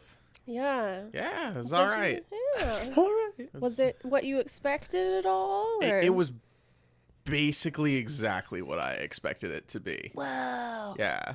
Yeah. Yeah. Yeah, you were pretty spot on. It's like it's an 80s action comedy. And It was way more Reagan-y than I thought it was going to be, though. like in what do you mean? I mean, it's like a pro small business. The enemy is the EPA, and like it's all like the religious people, and like it's like pretty Reagan-y, and, like merchandising and capitalism and everything. Like it's a very pro small business, pro capitalist, anti-environmental regulations and stuff film. I mean, I'll just say it was made by Coca-Cola. Then that makes perfect sense. Like when the was. film started being produced by Columbia, Coca-Cola bought Columbia Pictures. Oh. And there was a time where Coca-Cola didn't want the movie to be made because they thought it would be expensive. But it was made by Coca-Cola. So That all makes sense. There Yeah. were Coke cans very prominently in her fridge when they opened it. yes, there were. To the point that I noticed them. Because you knew it was made by Coca-Cola. No, I'd forgotten that actually till you just said it. Had you? Yeah. There you Oh. go. I only noticed them because of the knowing it was made by Coca-Cola. I was like, Fair oh, enough. that's funny they put those in there. I think I Yeah. noticed it because you don't often see product labels Yeah. in many movies unless it is like purposefully there. Well, it reminded me of the new one where you don't see Coca-Cola products because their main sponsor was Papa John's, and Papa John's does Pepsi products. So whenever they're drinking, when they order pizza, it's non-logoed cups. That's funny. Yeah. Yeah, because you can't actually drink Pepsi because Pepsi isn't actually drinkable. Right. It's, Yeah. it's not a beverage. Right. Exactly. Unless they want to sponsor this podcast. Then it's the best. It's my beverage. favorite thing. I drink it more than I drink water. I only drink Pepsi. In fact, if Pepsi wants to sponsor the podcast, I don't know. I'm trying to go for Coke. I think Coke's the better one. whichever wants to, I'll Get that go with McCann you. Erickson money. Like they're the marketing company that does Coke. Did Mad Men teach you that? It did. That's magical. So it was basically what you expected, but was Yeah. it more enjoyable? Was it more comedic than you expected, or was it as goofy and like just like meh as you kind of? It was good. So it was better. It was better written than I thought it was going to be. Yeah. Having only seen the second one of this continuity of series, and that one was very hard to follow. Yeah. And this one, I was like, I wasn't lost. Like, I got what was going on the whole time, and so it's pretty tight. It's a tight film too, which is nice. I was never bored at any points. Mm-hmm. I was never like laugh out loud a lot, like very loudly, like I usually would for things that I find funny. Yeah. It was just a lot of like, that's witty. That's good. I like that. I like Bill Murray. Like, yeah, Bill Murray is and a then genius. Dan Aykroyd was like my second favorite part of this one. Like he was just like really endearing. He's great. Yeah. Like I he's mean, like almost the straight man of the group in a weird way. He's like the nice, like it's a weird role that he gave himself. There's too. just something about his face that's just so trusting, and like you just root for the guy. You like want him to do well. I mean, have you seen Trading Places? I haven't. Oh my god, Trading Places is so good, and it's because he is incredible. Like Eddie Murphy is hilarious, but Dan Aykroyd, you just like believe in him. You know what I mean? He's so like, it's great. It's pretty much Brewster's Billions, if you haven't seen it, Lolo. Okay. I've seen Brewster's Billions. I haven't seen Trading Places. The idea is Eddie Murphy, I'm pretty sure, is homeless, and Dan Aykroyd is super rich, and they trade places. Oh, no, I have seen it, and it's not like Brewster's Millions. Okay, you're right. But I have seen like the both, Prince and the Pauper. Yeah, it's the Prince and the Pauper. 'Cause there's no original story. Or that weird movie that Mick Jagger was trying to make, where it was basically the Prince and the Pauper. What? He like hired Craig Ferguson to write a movie, and he's like sitting with them, and they're like going over story ideas, and Craig's like halfway through the conversation, I realized this is just the Prince and the Pauper. So just to talk about this movie versus Ghostbusters 2. Yeah. I think what happened to Ghostbusters 2, and the reason you have the view of Ghostbusters 2 you do, is two things. The first thing is this movie was not made for children per se. They like there were takes where they were saying like fuck and stuff. It wasn't decided really, and then there were small things that got changed and rechanged to kind of tool it to a rating that was like made sense kind of. Yeah. But like there are a lot of adult themes in this. It's a pretty sexy movie. Yeah, I mean a ghost gives him a blowjob.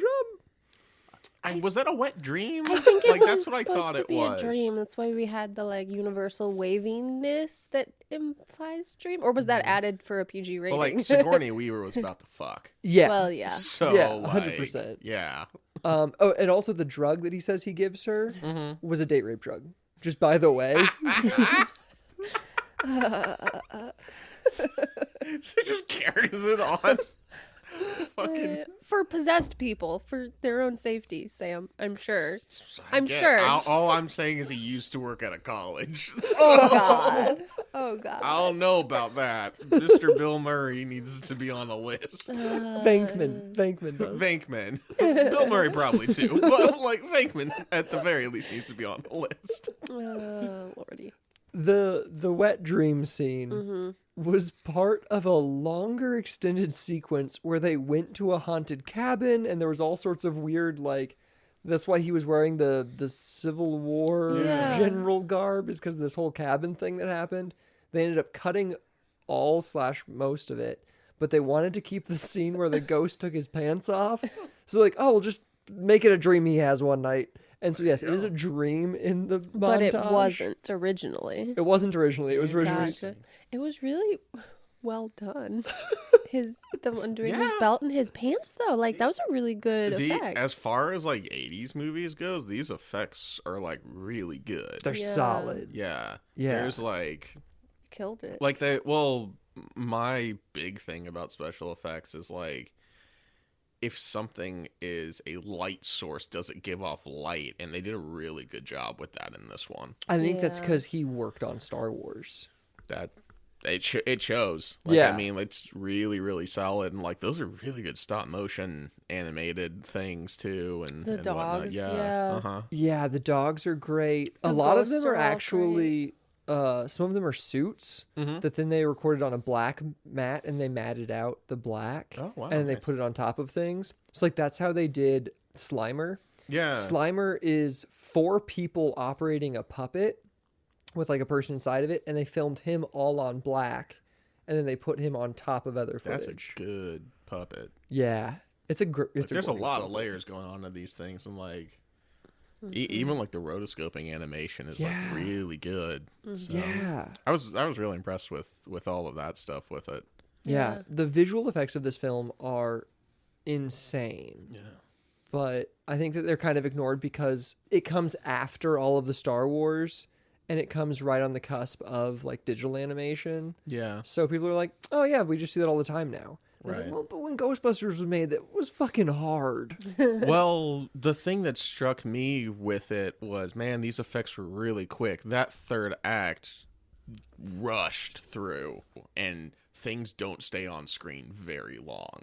Yeah. And I'm like, okay. And they also like got rid of like the magic evil god thing pretty quick, and like went to the like when you're looking at like, oh man, there's a lot of lighting stuff, there's a lot of lightning stuff going on. However, that Marshmallow Man's probably easier to show for an extended sequence. So I was looking at those things. I'm like, man, yeah, it's top effects. This was expensive. Yeah. Well, that's something that they talk which about. shows like the money is on the screen, which is something you don't always see. That You're is so true. right. So I want to talk about like how the production was done in a little bit, but just they do talk a lot about the fact that they didn't have a lot of time to do a lot of these effects. They had a very constricted time span to make this film. And a lot of the effects they knew, they were like, we can make it look good for a little bit. yeah. So the quicker the shot can be, the better it's going to look. And that's why it is as tight as it is because they're like, we can show a lot of shit, but we can only show it really quick. Yeah, which is well, it reminded me of the new one. They did a thing in this one that then they expand on a lot, which is all the ghosts release and they go out throughout the city. That's like a footnote in this one. Yeah. And in the other one, it's a very long extended sequence of being able to like see all of them and stuff. And I was like, oh, okay, cool. I see what they're. So Kevin Feige who directed that Paul. one? Paul Feig. I was thinking of Kevin Feige. Yep. Paul Feig looking at that being like, wouldn't it be cool to see how that would have looked? And that was neat seeing and being like, able to compare the two of them. the fact that he makes a giant version of the like no ghost logo ghost. Yeah. But it is reminiscent of the Stay Puft Marshmallow Man. Yeah, well, watching this movie and then thinking about the other one, I really don't understand why the other one got so much hate, because it really just takes a lot of the ideas from this one and just expands it to beyond what they could do at the time. Yeah. Like, I don't know why people I thought didn't it was like it. very in keeping with the spirit while modernizing and just doing kind and of a new especially for thing. being a remake, like it. I don't know. I think I liked the villain of the new one better than here, because there was definitely a distinct villain. Yeah. As opposed to here, which is it's a lot of setup for we can make it look good for about 5 frames, fight scene at the end kind of And thing. there isn't necessarily an antagonist Yeah. to this film where, and that's the thing of doing a remake, is you get to go back in and be like, okay, well, what was great and what can we improve upon? They're like, well, let's make an antagonist. Let's give it a distinct reason. Mm-hmm. And like there were script drafts that they talked about where like the architect was kind of an antagonist, and there was more stuff about the architect, which they Yeah. kind of talk on him for a second.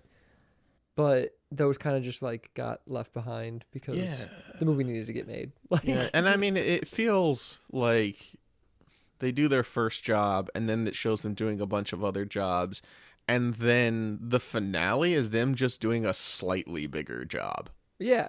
Yeah. which is fine, because I do think a lot of the underlying thing was the story is the small business getting started, Yeah. and then like being successful. Yeah. I think that's the through story of this one, whereas the other one was fight the bad guy plot kind of story. Definitely, yeah. So. The story of this one is about 4 guys getting together and starting a business. Yeah, exactly. That is the plot. That's the actual plot. And then having to deal with like bureaucracy in the city of how you like have to deal with that, and like it's good. Like I mean, and it's all. I mean, none of it's subtle, but none of it is also like preachy or anything. It feels very like in keeping with the story. It's delivered with wit. Well, so I think it's plays. not intentionally Reagan-y. Yeah, well, that's probably a bad way of saying it, but it just felt like a very like pro business, pro sort of thing. Here's how the movie came to be a movie. Yeah. Dan Aykroyd had an idea, and he was writing on it and working on it, and he went to his agent and was like, I want to make this movie. It's called Ghostbusters. And he had a script. And his agent was like, I love it. You've sold a bunch of other scripts and you've done great. Let's make it. Let's attach the director to this. Let's get this moving. And Dan was like, great. And the agent was like, I already represent Ivan Reitman. So how about let's contact him? And Dan was like, fucking perfect. So they go to Ivan Reitman. They give him the script. And the script is Dan Aykroyd, John Belushi, and Eddie Murphy. Those are the leads. And it takes place in the future. And they're flying around in a spaceship Ghostbuster car. And they fight aliens and ghosts in the future. And a Ghostbuster is a job just like a plumber or an electrician. It's just like a handyman type job. And they fight tons of giant alien and ghost kaiju, like the Stay Puft Marshmallow Man. There were like 25 of them in the original script. Wow, that's expensive. So is the future in general. Yeah. And it's in the future. Right. And they just are one of a million different Ghostbusters. It just happens to follow these 3 dudes. Huh. And Ivan Reitman's like, there's some stuff here. This could be a movie. Yeah. And so he goes back to Dan Aykroyd and is like, how about, like, it's kind of interesting, but what if instead of it being the future, it's about, like, the first group of Ghostbusters? And it's about these first guys figuring out how to be Ghostbusters. So that's what Ivan was like, let's change a lot of this. And then he was like, and to get us to help to change that, let's get Harold Ramis, who Ivan had worked with multiple times before that. And Dan was like, fuck yeah, let's do it. Ivan's hilarious. I mean, Harold's hilarious. So they get him together. Ivan Reitman then goes to Columbia, who had produced his past couple movies, and was like, hey, I've got this script, Ghostbusters. They didn't have a fucking script. They have an idea that's kind of based on Dan Aykroyd's future space nonsense. And they know Ivan's going to direct it. Harold and Dan are going to rewrite it. That's what they know. And Columbia had such success with Stripes. They made like 3 times their budget on it. It did incredible. And they were like, all right, Ivan, how much money do you need? And Ivan, apparently in the meeting, he talks about, he held up the script, which wasn't what they were going to shoot at all, because this is the space one. He held it up, he weighed it in his hand and went, feels like 25 million. And Columbia went, okay. You have $25 million. Oh, that's the dream. But it has to come out June of 84. And they're having this meeting in May of 83. It's insane. So they've got 13 months to make the whole picture. Including writing it. Yeah. So the 3 of them go to Martha's Vineyard for 3 weeks, make a script and cast it, and like they do all of that in almost 3 weeks and get it all going. Yeah. Because they have to get this movie made. So the script was, beyond the fact that they're all improv artists, the script was pretty loose. Yeah. The only thing that really stayed from the original script, apparently, is Stay Puft Marshmallow. Huh. Dan Aykroyd was very committed to Stay Puft Marshmallow. Maybe it was actually a memory he had. He's not real. Huh. Then I don't know, he's insane.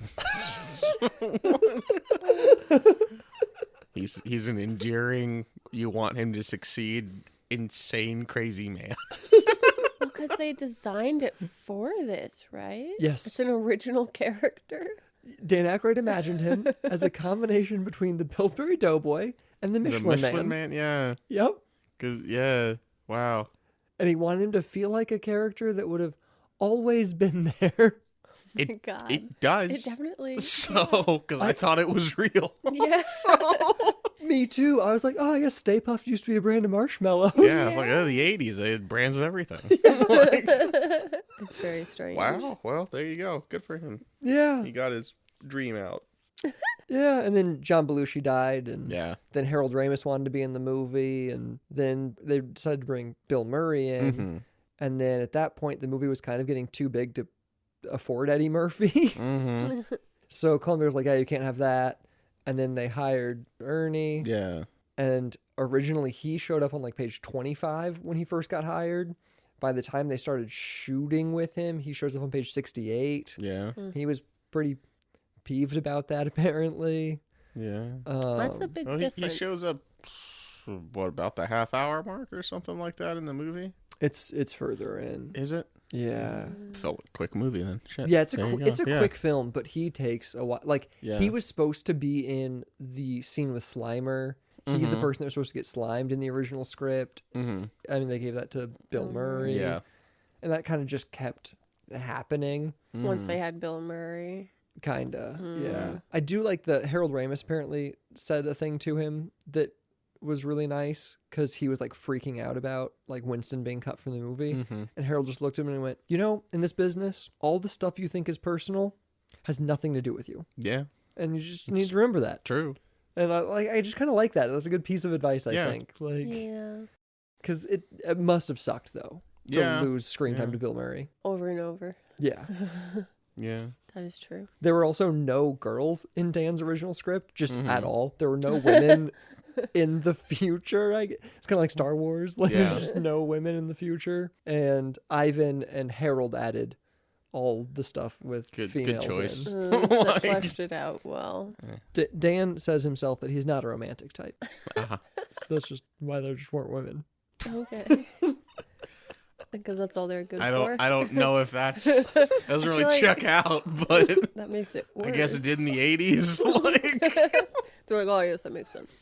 I mean, Women that's what, are only love interests. I mean, that's what he just said in the Netflix TV show documentary thing, The Movies That Made Us. So okay, that's all right. Whatever. He's aliens will never visit us because of 9/11. So But Dan, if you're listening to this, I would love to work with you.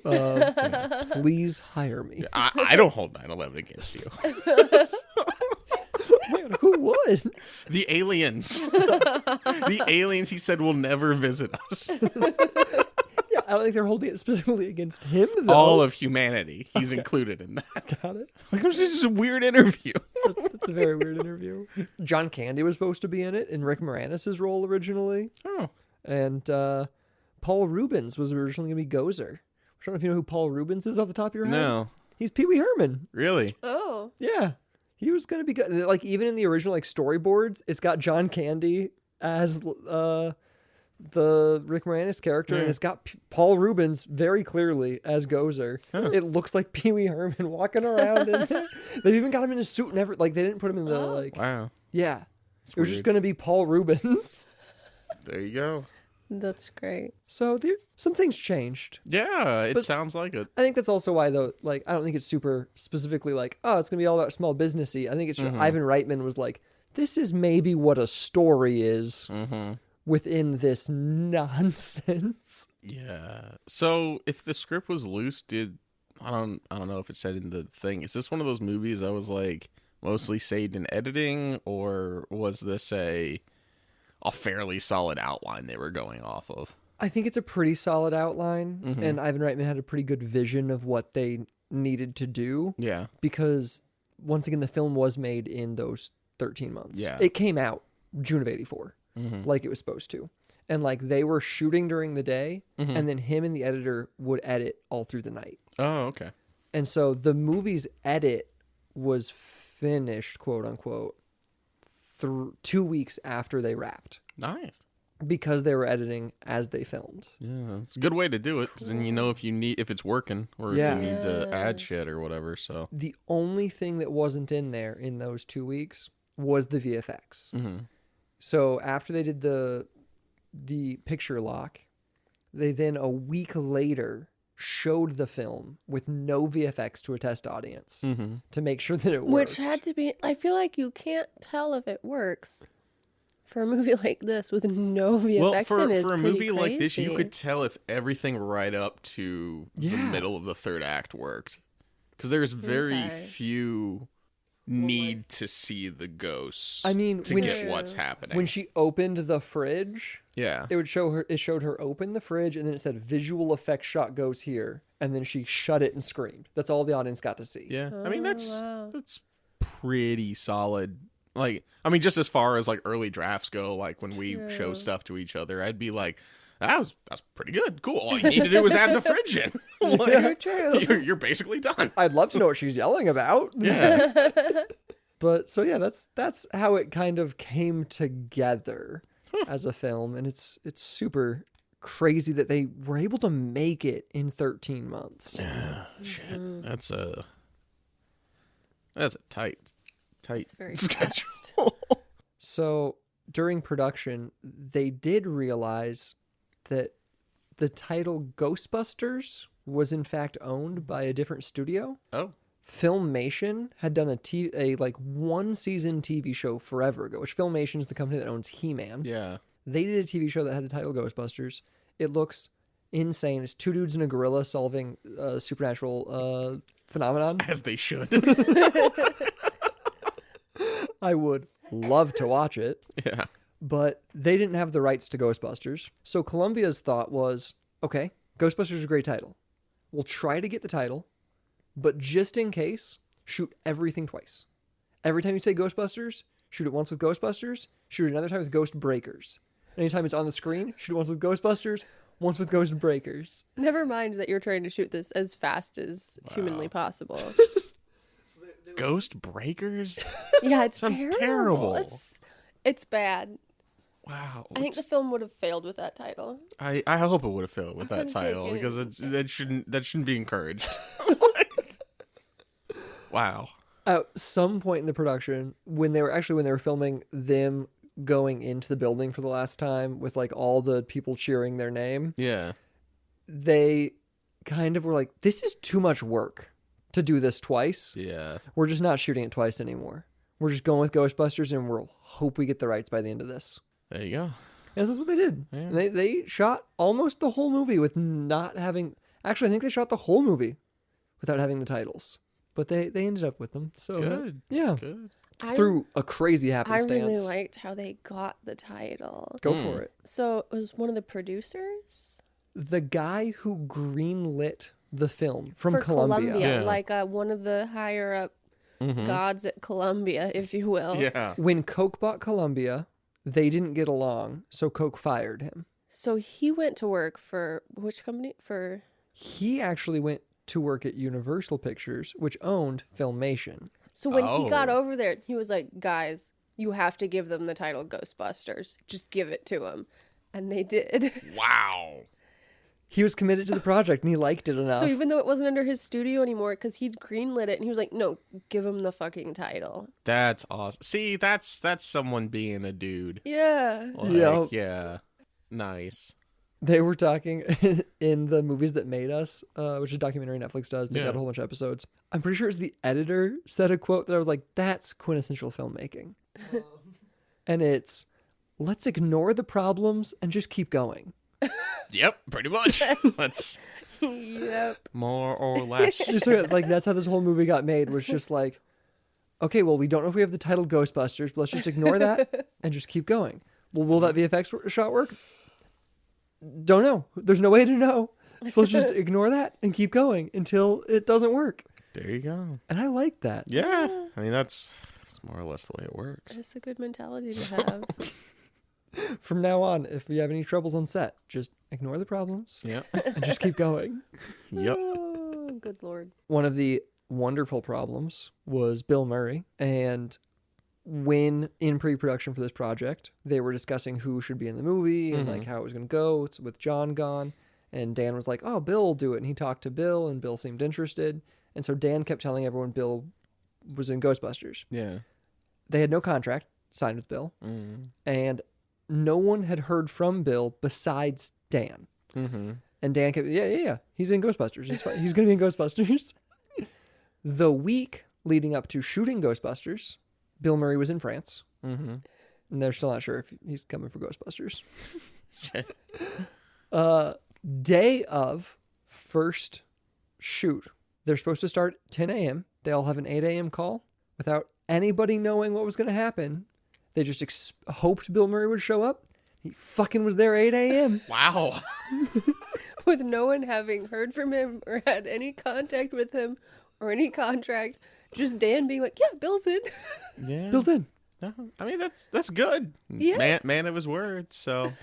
Yeah. Apparently that was also a problem he had on Stripes, was like, Ivan Reitman was always like, is Bill going to show up today? So I oh man, if I was Ivan Reitman, I would be like, I think I've done 2. They were amazing. Actually did 3 because Meatballs, like I'm good. Yeah. I don't know. He directed Ghostbusters too. Some people are like that. So yeah. Some people it's worth it, I guess. Yeah. Well, it's off topic, but it reminds me of like that's what Johnny Depp will do for some of his smaller movies Oh really? and stuff. Like when for Tusk, when he did that, he was just Kevin Smith had texted him like, "Hey, I'm sending you the script. You want to look at it?" And said sure. And then he said he sent it to him, and he didn't hear back from him for like a week. And he was like, he probably looked at it and said, Walrus movie, fuck this shit. And like, I'm never talking to him again. But he sent back like, color me intrigued. I'm interested. I'm in. So they like set it all up. And he goes to his producer. It's like, oh, cool. Well, let me send the contract. And he's like, don't paper this, man. Like, I'm pretty sure as soon as you do that, that's where he's gonna drop out, because it's not gonna go to him, it's gonna go to his agent, and his agent's gonna be like, fucking Walrus movie, and then not let him do it. But he's like, I'm friends with this guy, I know he's a man of his word, just trust me. He's like, okay, we're not gonna film 80% of a movie and fucking hope Johnny Depp shows up the last week of filming. And he goes, I'll put up the money for it. I'll put up, how much would it cost for us to like come back here and just shoot all of it? $2 million. Okay, $2 million, my personal money's put up. If he doesn't show, you get that money. And then we just cast some other person in that role real quick. He goes, okay, cool. And then like a few days before they needed him, he texts Kevin back and goes, hey man, I'm back in town. When are we shooting this Walrus movie? And he's like, man, for a second, I thought you were like a dream, or I was like high or something, because I was getting worried. He's like, no, man, that's totally cool. So then he showed up and did all this stuff in like 3 days. Wow. That's incredible. Yeah, like some people are just like that. Yeah. So, I mean, Bill Murray does do great work, so I guess if that's what it takes to do it, being just kind of flighty and there when he's there when he says he's going to be there. yeah. I mean, that's what once you start matters. contracting him, you get like Garfield. And then he's like, I can't get out of this because I'm in a contract and I read the title of the authors wrong. I don't know why I thought the Coen brothers were doing a Garfield movie, but I went with it. Which, that's the story, isn't it? He thought it was the Coen brothers. And he was like, yeah, I'll sign up for it. So he just didn't read the script. Oh. He was like, I've been wanting to work with those guys. Oh, God. Instead of like thinking about like, now why would they do I mean, I guess they're do True Grit. That's a remake.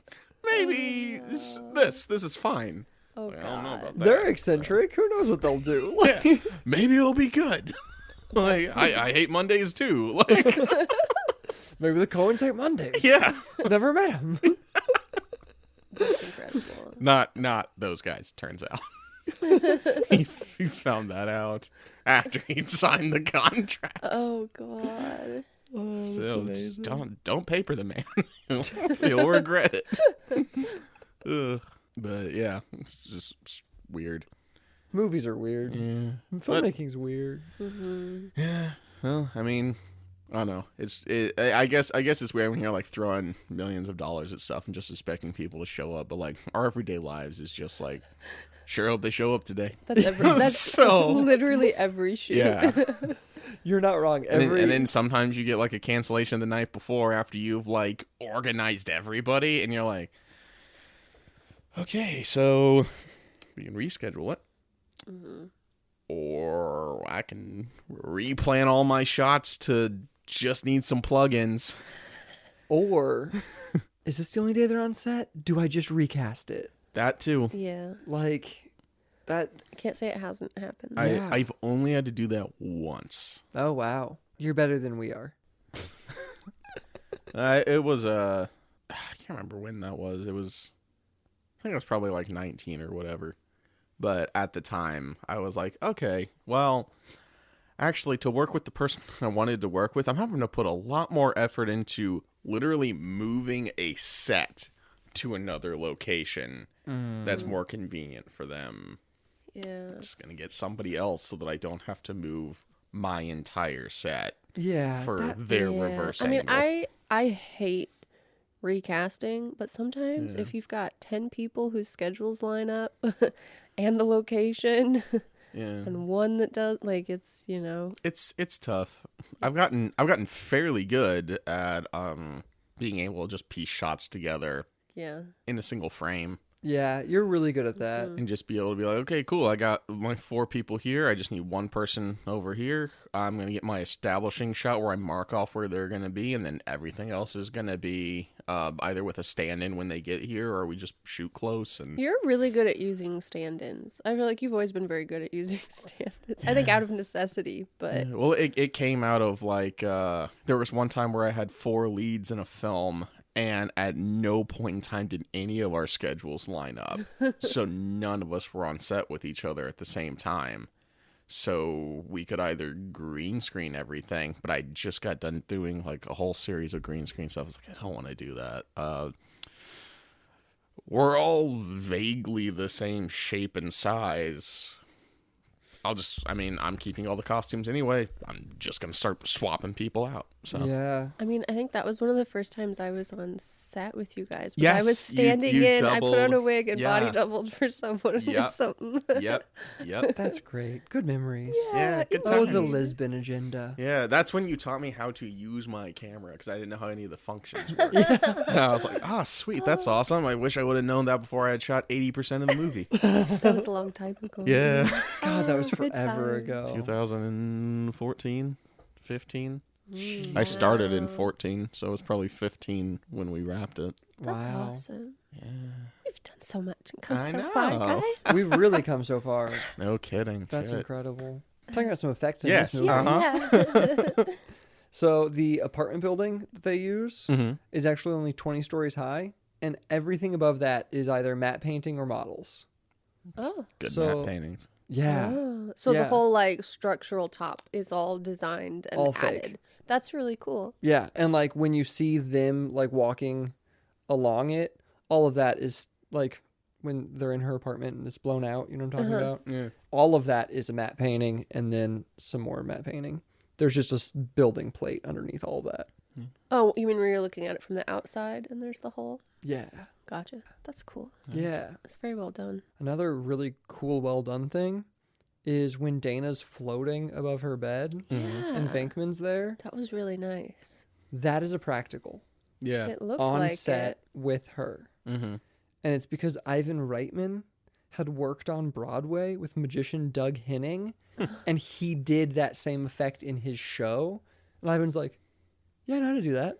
Nice. We'll just copy that." That's incredible. That's solid. Yeah, It looks so good, Mhm. especially because at first she goes up and you're like, oh, I mean, the way her skirts are hanging, it could. And then she goes higher and higher and flips over and her skirts are Yeah. transparent once they're hanging enough. And you're like, oh, that's nice. That's Yeah. real nice. Uh-huh. the spin is really where it sells you. Uh-huh. It's really well done. Yeah.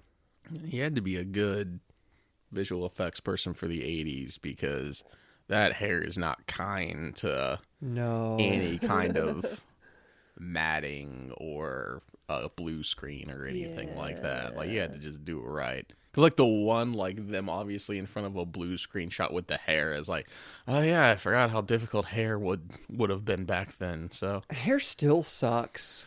Yeah, Like- it's weird. Although I figured out a trick, which is, I say a trick, it probably was the way I should have been doing it the whole time, is you edit it in the alpha channels and then switch it back. Okay. And that helps you be able to see and keep all of your hair detail. Like, you're talking about when you're like Like your map? when you throw the chroma key in, Yeah. instead of like looking at it to see if like it's matching the background, just forget about the background. Switch on your alpha channel so you just have the white and the black, and it'll show you everywhere where it's still kind of bleeding through, and then just throw a luminary color on there. I think we just mess key with different. I think so too. Do you use Because I After use Effects? After Effects. Okay. After Effects is really good.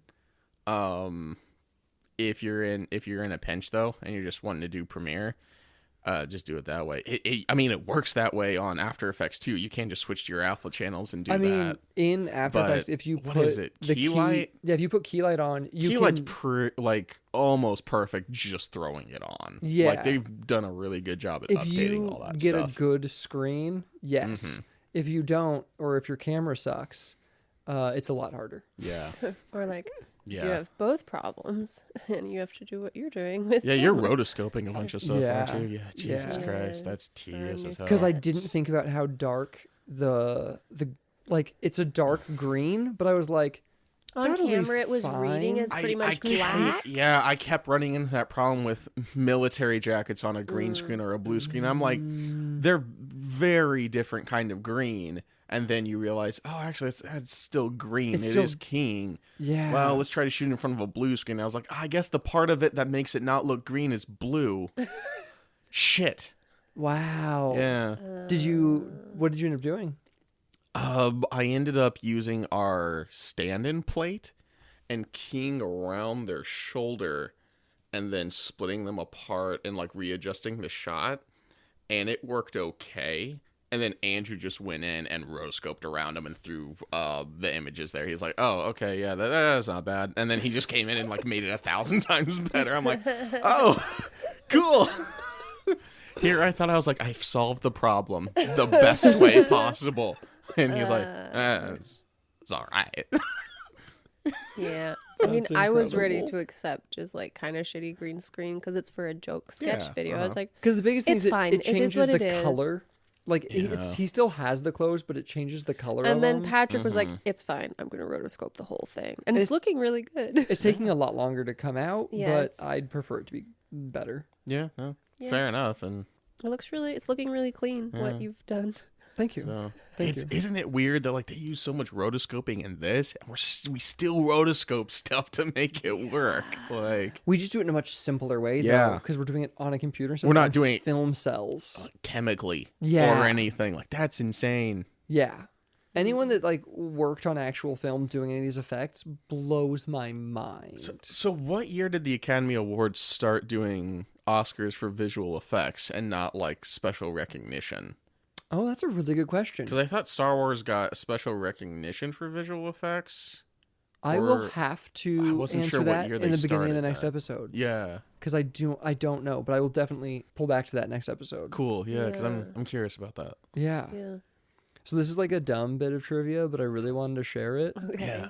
In 2018, they discovered a new like genus of dinosaur Mhm. that had a skull shape similar to the Zool dogs. Yeah, And so its official genus is Zool. that's awesome. They named it after the Ghostbusters Oh, dog. I love Nice. nerds. Yeah. Being one Nice. myself. So there's a dinosaur named after this movie. That's cool. Life goals, man. I think Lolo is going to love this because it ties back to another episode. And that's that, according to Ivan Reitman, Sigourney Weaver thought of her character as Margaret Dumas, the Margaret Dumas of this movie, and the Ghostbusters as the Marx Brothers, and that her job was to keep the film realistic and be the center of the film and the story. That's hilarious. Huh. Yeah. Okay. Because like that is what Margaret Dumas does in the Marx Brothers She's the films. straight man. She's the straight man. She's the thing that centers the film, and they're just all ridiculous around her. And so that's kind of like how she like visioned it also as like a Marx Brothers piece. That's cool. Wow. So yeah, That's really funny. comedy history right there, man. Yeah. Lola wanted to talk about Sigourney Weaver's audition. Yeah. Oh, Do you want me okay. to talk about it? Well, I feel like I only peripherally sort of listened. Oh, I definitely. I've to watched the that. moment? I've watched it multiple times. I've watched that doc a lot. Okay, I'll let you tell it and I'll just obnoxiously chime in. Oh yeah, that's fine. Okay. So Sigourney Weaver really wanted to be in this movie. She really liked the ideas and she thought it was a really cool idea. They also were not 100% on the script yet. It was closer to this, but further from the sci-fi like space one, but not this movie yet. Because at the time, Ivan Reitman talks about how he was like, yeah, we had these words, these buzzwords, gatekeeper and keymaster, and we weren't really certain what that meant or did. But we liked those buzzwords. They're good words. There were these really good words, and Sigourney Weaver came in and talked about how she read in the script this moment where she turns into a dog, and she really wanted to show that she can physically turn into it. And so apparently, like, in the audition room, she started like, She's like on all shaking, fours turned on into a dog, table and like doing the... started like acting like a dog all in front of them, and they were like, holy like they were all intimidated by her and her like seriousness. Yeah. And then she's like on all fours like, "I could be a barking like a dog. Wow. She's like, this is hilarious. Look, I should be a dog. And then some way through that, he was like, okay, keymaster, gatekeeper, they turn into these dogs, and that's how they get, yeah. And like that somehow clicked in his head how the whole movie came together, apparently. Wow. We never got around to talking about Ghostbusters 2. Yeah. And what Oh, yes. happened there? Because we got into talking about how much we like this movie. Yeah. So this movie's a lot more adult, and it just happened to be PG. And then people happened to take their children, and their children fucking loved this And movie. merchandising. And then the merchandising sold like hotcakes, and it became a hit with children. And Harold Ramis and Ivan Reitman and Bill Murray and Dan Aykroyd were all like, the fuck? This movie's not for kids.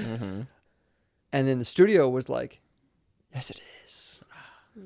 Make another one. Shit. More for children. Aww. So that's what happens with Ghostbusters 2.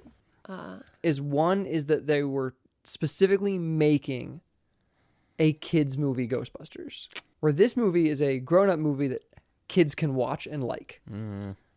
And that's a key difference. Yep. Especially in the scripting, because the script of Ghostbusters 2 has to entertain children. They put nipples on Bill Murray. They put nipples on Bill Murray. Yep. They're like, this is getting weird. This penguin man's biting people's nose off, put nipples on the bat, and make it for kids. Make it for little kids. Give them a bat card. That makes sense. Wow. That So sucks. yeah. So that's what happened with Ghostbusters 2. Also, Ghostbusters 2, we are now post digital effects coming into the film industry. But they still got Richard Edlund to do the effects. And he has stated that he really expected the transition from optical effects to digital to be a slow fade instead of the hard cut it was. And he and his team just did not have the digital effects expertise or knowledge. And nobody really did to do the stuff that like, because they were writing for stuff that they thought they could do, but then they have to do it digitally now. And they don't know how to do it digitally. What year was Ghostbusters 2? Is it 91? I thought it was more like 87. Okay. I thought it was like 89 maybe. But that's what happened to it. Man. And I think that's why a lot of people are like, yeah, when you watch Ghostbusters 2, you're like, I don't think one's going to be, I don't need to see Yeah. one. It was 89. 89. Okay, so it was like right there. Okay. Yeah. Man, that sucks. Yeah. Just came in and was like, we can make more money if we just market it to children. Marketed children. Use those fancy computer effects. It'll be great. But that takes away like all of the good things about this movie. You had a piece of trivia during the movie that you were like, remind me to talk about when they're on the 12th floor in the hotel. Yes. Oh. So when they shoot the maid, when they shoot the maid cart and it like explodes and catches fire, Yeah. and she comes across like behind it and yells whatever she yells, like, what the hell are you doing, or whatever. So for that shot, her reaction is super real in the sense that the guy who was the pyrotechnics coordinator, who works for Richard Edlund, and he also did the pyrotechnics for Die Hard and a bunch of other stuff. He's a cool dude. I like him a lot. He's a fucking cowboy. He's a pyrotechnics coordinator. Yeah, he's a crazy that's person. what I'd expect. He told her that there were going to be these small pyrotechnics that you won't even notice that are going to go off at the front of your cart. But then it's all the shit you see. It's this huge fucking explosion. That's a lot. She had no clue that was going to happen. So that they're like, just hide behind your cart. It'll be fine. So they do the take. They blow all the shit up. And then after it blows up, she comes across and looks directly at him and yells that at him. That wasn't scripted. That wasn't anything. That was her upset with how Yelling big. at the pyrotechnics. That's awesome. Oh dear God. Nice. Yeah. He also almost crushed the dickless guy. Peck? Oh, yeah. So they were doing all the like by the way, Stay Puft Marshmallow guy, when he explodes, he's shaving cream. Oh, okay. And all of the Ghostbusters were super down to be shaving creamed, especially Dan Aykroyd. He loved it. He thought it was so much fun. Yeah. Except if you notice, Bill Murray That's very little. It's on his didn't. big shoulders. It's on the proton pack and it's on his head because he was not super into being shaving creamed. Oh, wow. He wasn't down for that. I mean, he showed up. Well, let the man be clean. Like. But for the giant deluge of shaving cream that they drop on the dickless man, they initially, like, they had it all rigged up, and he was looking at it, and he was like, that's a lot. Like, that's a lot. And he describes it as he was at the, like, grade school science experiment of, like, how much does 10 pounds of feathers weigh according to a 10-pound bowling ball? Well, the answer is it's still 10 pounds. Yeah. Because he went over to them and he was like, so what's happening? And they're like, we're going to drop all the shaving cream on you. And he's like, how much is in there? And they're like, oh, it's not bad. It's just 75 pounds of shaving cream. And he was like, but it's still 75 pounds. And they're like, yeah, it's not going to be a problem. It's just shaving cream. It's not going to be a problem. And he goes, can we see like a stunt person do it? And apparently they floored a stunt person. It like literally dropped him to the floor and kind of like almost washed him away. So they're like, we'll do half that. So that's 30 some pounds of shaving cream. God damn. I'm really glad he was like Thinking? present enough and smart enough to be like, wait guys. No. Because he's like, 75 pounds is still 75 pounds dropping on me. Yeah. Wow. That's a lot of weight. So we've learned weight is weight. Yeah. Yeah. No matter what, weight is weight. Gravity is gravity. It's different, and it does feel different at different weights, but it's not like... I mean, 75 pounds of shaving cream didn't kill the stunt person like a 75-pound rock on the head would have. But it's still... Yeah, but that just has to do with density. It has to do with density and dispersion and Yeah. distribution. Yeah. So... Still being hit by a fuck ton of shaving cream. Yeah. He's also apparently been accosted on streets and yelled at because people hate him because of this fucking movie. Wow. Why are people like that? Why are people so dumb that they can't just... Like, oh, that person you pretended to be. I hated that guy. You're like, oh, I'm sorry. I'm not him. I hate it when I hear those stories of people like harassing bad guys on the street. Apparently people yell that he's dickless at him sometimes. Oh, that's so mean. Ain't right. That's yes, I can attest it to incredible. be true that he has no dick. Do you have any other trivia? That's or are we messed up. winding down? I see you've set your papers down. That is most of the trivia. Cool. That is the movie Ghostbusters. There you go. Yeah. Did you have any closing thoughts, Sam? Yeah. I mean, well, like I said, I didn't expect much. It went more or less what I thought it was going to be. It's a solid 80s movie that doesn't really end, and it opened the doors to a bunch of merchandisey schlock. So I see, like, where in comparison this might be like really good compared to like what other people have said, but I think it's perfectly fine. It's a very well written, perfectly fine film with some really impressive visual effects and a very endearing Dan Aykroyd.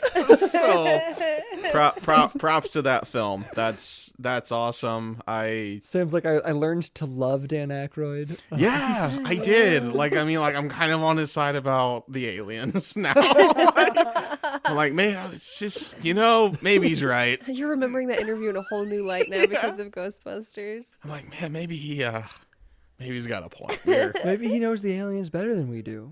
We are terrible.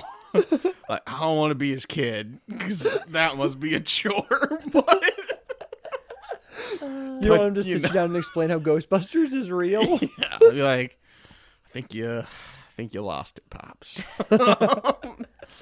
I'm gonna go drink some Crystal vodka and try to forget about this that I assume I get a family discount on. I love how much you love Dan Aykroyd in this movie, just because for me it was always Harold Ramis. Yeah. Yeah, me too. It's all about Harold Ramis and So I wanting to just drill a love hole in his hearing head. It He would have worked if you hadn't stopped me. he was good. It was funny because during the movie, you guys were laughing at all his stuff, and I thought I was like, yeah, that's all right. I'm obsessed with him. Yeah. I love him so much. Yeah, he was good. Just I think the other guys were funnier, and it's possible they were just given more to do. To be honest, I mean, yeah, he's barely So, in it. Also, yeah. different jokes for different people. True. That's one of the things I true. love about watching comedies with different people. Also, is Yeah, I see like what sometimes lands and people what laugh at doesn't. a joke I don't laugh at, and Yeah. I laugh at a joke they don't laugh at. It's always funny. Yeah. Yeah, because I love Dan Aykroyd, but his character in this has never resonated with me in the same way that Egon does. Yeah. Egon's just my dude, and I could watch him just talk about mold spores for hours. There you go. Well, who's still alive for future Ghostbusters movies? All of them but Egon. Really, man, that sucks. Yeah. Huh. Yep. Oh, there you go. Well, what's this new movie? I saw that there was a trailer, but because There are multiple trailers. oh well, there you go. I didn't even know that because I was like, oh, I'm not gonna watch the original. I'm not gonna watch the Yeah. third kind of Yeah. soft It's reboot like is what their I was hearing. Kids.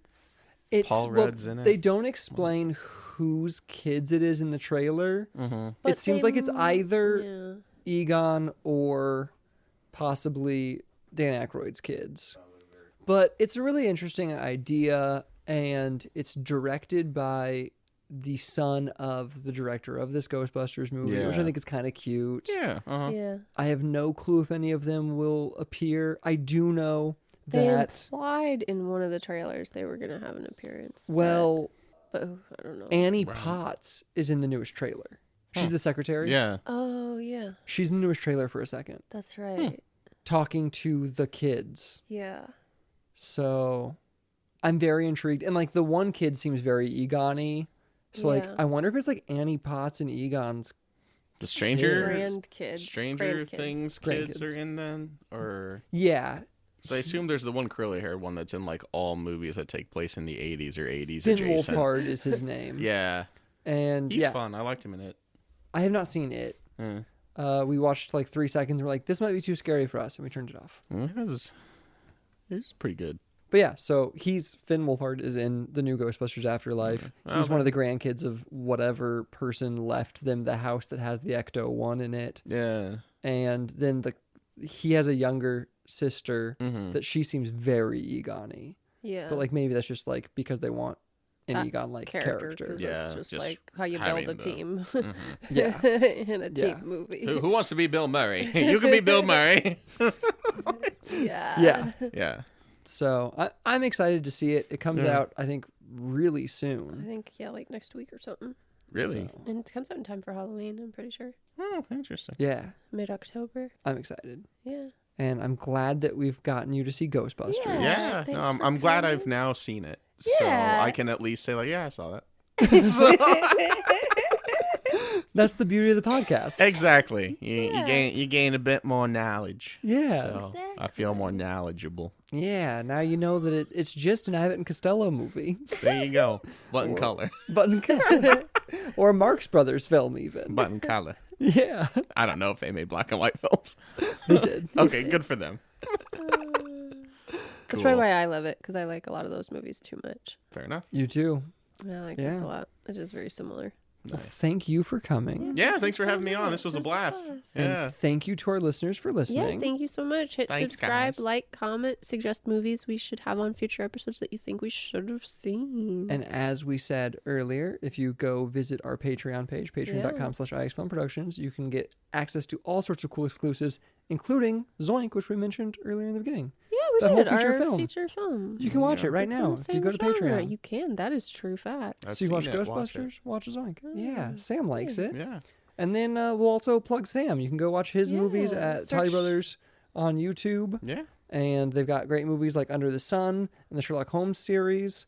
And there's a sequel to Under the Sun coming soon. Coming soon. Yep. So go subscribe to their channel too. Another short coming soon that's got me in it. Yeah. If it ever comes out. Yep. Well, we need to do ADR. I've been lazy. I have children. You haven't been lazy. You've been working hard. Yeah, there you go. All right. Well, I love you both. I love you Love you too. both. Bye. Bye. Bye. And remember, if anybody asks you if you're a god, say yes.